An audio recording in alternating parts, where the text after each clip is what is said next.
Oke, halo semua. Hari ini kita bakal ngupas tuntas sebuah perjalanan yang luar biasa. Sebuah proses yang gak cuma ngebentuk karakter, tapi juga menempa jiwa kepemimpinan seorang pramuka sejati. Yap, kita akan bahas perjalanan menjadi seorang penegak bantara. Nah, ini bukan sekedar pertanyaan biasa loh. Anggap aja ini kayak sebuah panggilan, sebuah undangan untuk petualangan pribadimu. Sebuah tantangan yang bakal menguji, membentuk, dan pada akhirnya bikin kamu jadi lebih kuat. Jadi gimana? Udah siap kita mulai perjalanannya bareng-bareng? Oke, setiap perjalanan hebat itu kan selalu dimulai dari langkah pertama ya, yaitu pemahaman. Sebelum kita melangkah lebih jauh, kita harus kenalan dulu sama tujuan kita. Siapa sih sebenarnya seorang pramuka penegak itu? Jadi gini, penegak itu adalah anggota pramuka di rentang usia 16-20 tahun. Ini masa-masa transisi yang krusial banget, di mana semangat lagi membara-baranya dan jati diri mulai kebentuk. Dan namanya, penegak, itu punya arti yang dalam banget. Ini melambangkan kesiapan untuk menegakkan pilar-pilar bangsa dan membangun cita-cita luhur Indonesia. Keren kan? Nah, di dunia penegak ini ada dua tingkatan utama yang bakal kamu lewatin.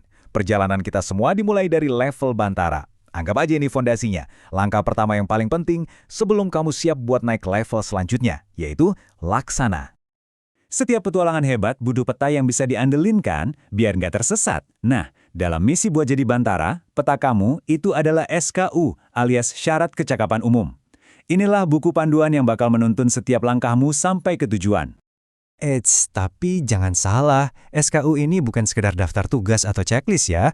Tujuannya itu jauh lebih dalam. Ini tuh kayak cetak biru buat transformasi diri, buat ngebentuk karakter sesuai dasar dharma, ngasih kamu ilmu-ilmu penting, nyiapin kamu jadi pemimpin di ambalan, dan yang paling utama, mendorong kamu jadi pribadi yang utuh, baik secara spiritual maupun sosial.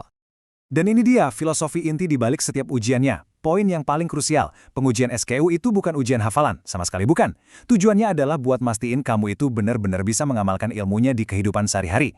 Jadi ini soal praktik nyata, bukan cuma teori di atas kertas. Prosesnya pun dirancang buat mendukung kamu kok. Pengujiannya itu dilakukan secara terbuka dan personal, satu lawan satu sama pembina. Setiap kemajuanmu bakal dicatat rapi, jadi bukti nyata dari setiap langkah yang udah kamu tempuh di perjalanan ini. Sekarang, ayo kita buka peta ini lebih lebar lagi. Kita intip lebih dekat. Tantangan apa aja sih yang menanti di depan mata? Inilah berbagai bidang ilmu yang harus kamu kuasai. Wah, lihat deh, cakupannya luas banget dan relevan banget buat zaman sekarang. Mulai dari penguatan spiritual dan moral, pemahaman kebangsaan, sampai skill praktis kayak P3K. Kamu juga bakal belajar soal kepemimpinan, nguasain teknik kepramukaan klasik kayak sandi dan peta, bahkan kamu dibekali dasar wirausaha dan IT. Ini beneran bekal buat hidup, bukan cuma buat di pramuka doang.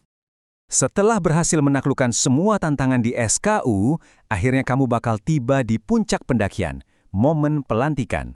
Disinilah semua kerja keras, keringat, dan dedikasimu bakal diakui dalam sebuah upacara yang, wah, penuh makna. Ini adalah momen yang sakral yang bisa bikin merinding. Kamu bakal berdiri tegak di hadapan Sang Merah Putih, dengan khidmat mengulang janji suci seorang pramuka, yaitu Satya Pramuka. Detik itu menandai kelahiranmu sebagai seorang penegak bantara secara resmi. Dan sebagai tanda pengakuan atas pencapaianmu, kamu berhak mengenakan Tanda Kecakapan Umum atau TKU Bantara. Tapi ingat, ini bukan cuma sekedar hiasan di seragam ya. Ini adalah simbol nyata dari pencapaian dan tanggung jawab baru yang sekarang ada di pundakmu. Wujud fisiknya gimana sih? Nah, TKU Bantara ini berbentuk tanda pundak yang khas banget, atau yang kita akrab sebut tali bantara. Sebuah tali berwarna hijau yang dikenakan dengan bangga di kedua pundak seragam. Keren banget kan? Ini jadi penanda status barumu. Nah, ini bagian yang paling saya suka. Setiap elemen dari TKU ini tuh punya makna. Tali itu melambangkan ikatan persaudaraan yang kuat dan juga tanggung jawab baru yang kamu pikul.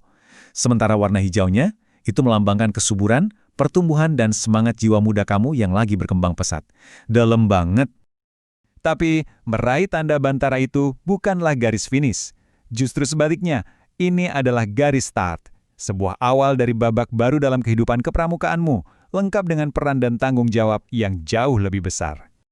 Statusmu sekarang udah berubah total. Kamu bukan lagi sekedar anggota biasa atau calon. Kamu adalah anggota inti dari ambalan. Bisa dibilang, kamu adalah pilar yang jadi kekuatan dan penggerak bagi satuanmu. Tanggung jawabmu juga jadi lebih luas. Sekarang, kamu diharapkan jadi teladan buat adik-adikmu. Kamu harus aktif ngasih ide di Dewan Ambalan. Kamu jadi partnernya pembina buat mendidik. Dan yang terpenting, kamu harus selalu siap sedia buat mengabdi ke masyarakat lewat proyek-proyek bakti yang nyata. Jadi, kesimpulan utamanya gini. Menyelesaikan perjalanan Bantara itu sebuah pencapaian yang luar biasa. Iya banget, tapi sebenarnya itu adalah momen di mana kamu berhasil membuka sebuah gerbang. Gerbang menuju petualangan yang lebih menantang, kepemimpinan yang lebih nyata, dan dampak yang lebih besar lagi. Nah, ini ninggalin kita dengan satu pertanyaan penting. Buat kamu yang udah jadi Bantara, atau yang lagi berjuang menuju ke sana, setelah gerbang ini terbuka lebar, petualangan besar apa selanjutnya yang bakal kamu ciptakan? Jawabannya ada di tangan kamu.